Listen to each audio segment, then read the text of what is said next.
This is Mystery Port Chronicles. I am Nathaniel Aldridge, a man who watches, listens, and records.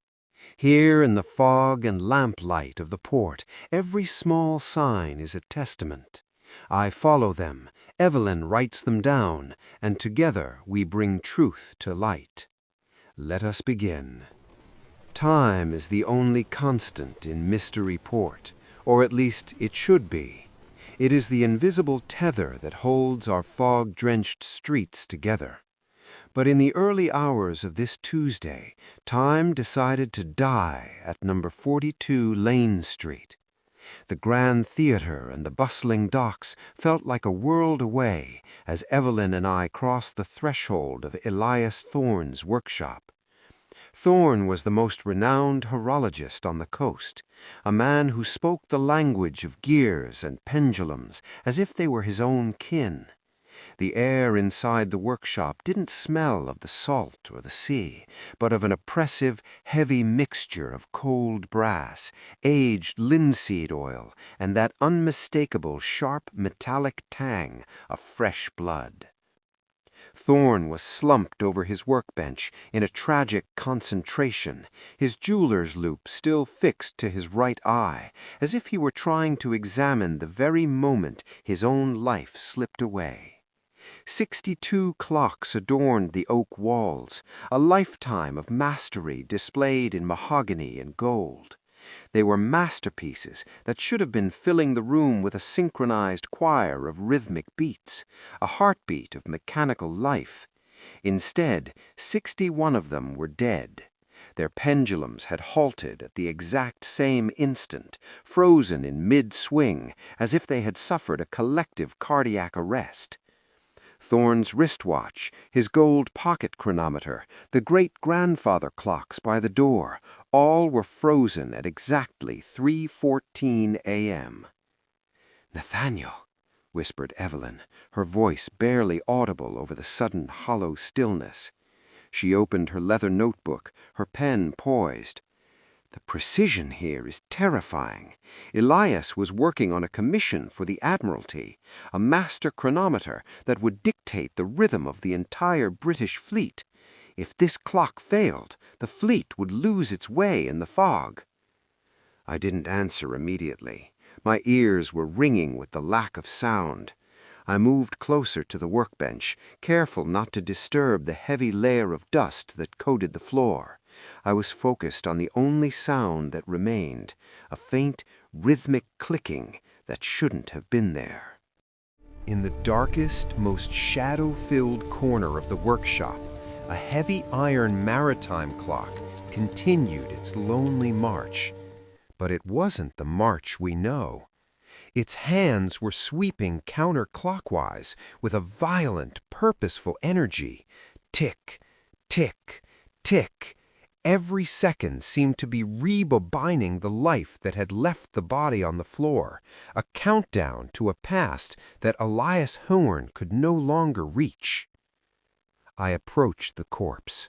Thorne's skin was already cooling beneath the gaslight. There were no signs of a struggle. His spectacles hadn't even slipped from his nose. No forced entry, no shattered glass, only a tiny puncture, thin as a needle and expertly placed at the very base of the skull where the spine meets the brain. It was the work of someone who knew exactly how to stop a human heart as easily as a clock spring. "The apprentice, Silas Vane, is gone," Evelyn noted, gesturing toward the empty brass coat rack by the door. "He left his specialized tools behind, the silver-handled tweezers, the precision oilers, but he took his fear with him. No one flees into a Mystery Port winter without a heavy coat, unless they are running from something far more terrifying than the frost." I opened the heavy iron casing of the backward-ticking maritime clock. I expected to find a broken mainspring or a slipped pallet fork. Instead, inside the gears, I found a fine, shimmering violet powder encrusted on the copper teeth. It wasn't dust, and it certainly wasn't oil. I rubbed a pinch between my fingers. It was crushed amethyst, ground into a powder so fine it was almost a gas. The trail didn't lead to the docks, but upward. We followed the panicked footsteps of Silas Vane through the narrow alleys to the watchtower of St. Jude's. The fog was so thick it felt like breathing wet wool.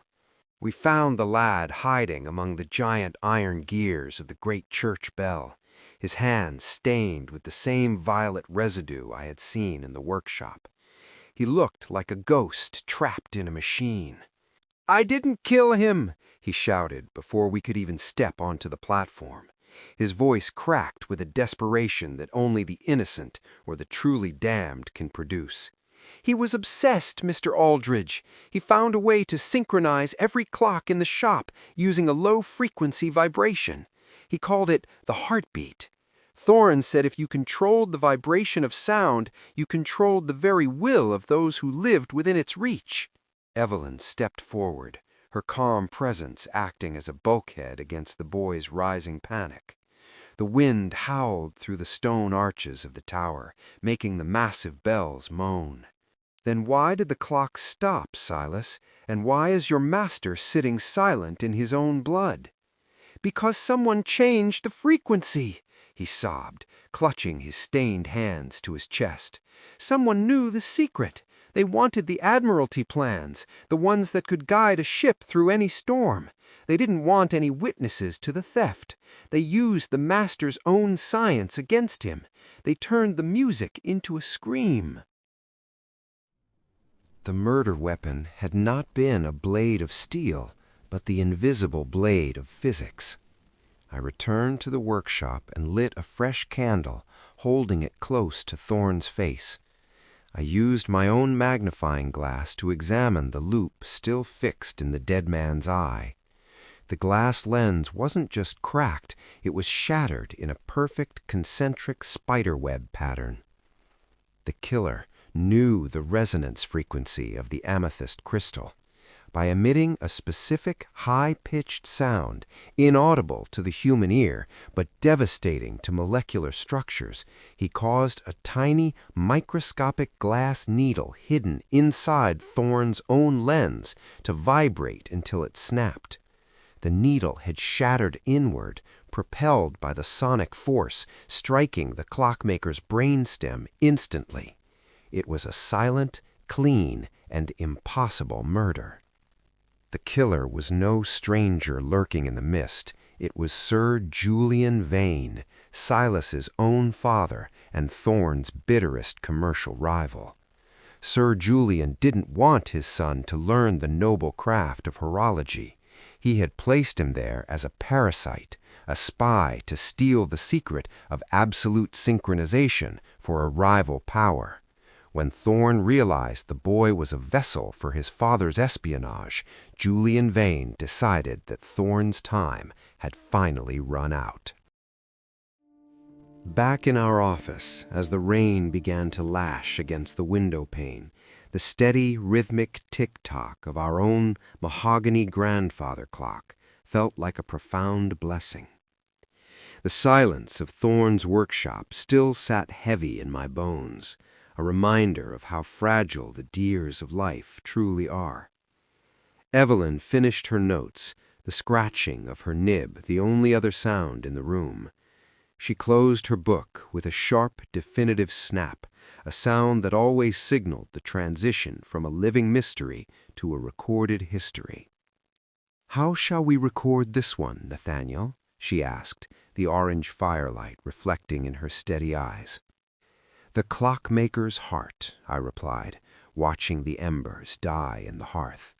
"A man who spent his entire life trying to master the flow of time, only to be betrayed by the very mechanics he loved so dearly.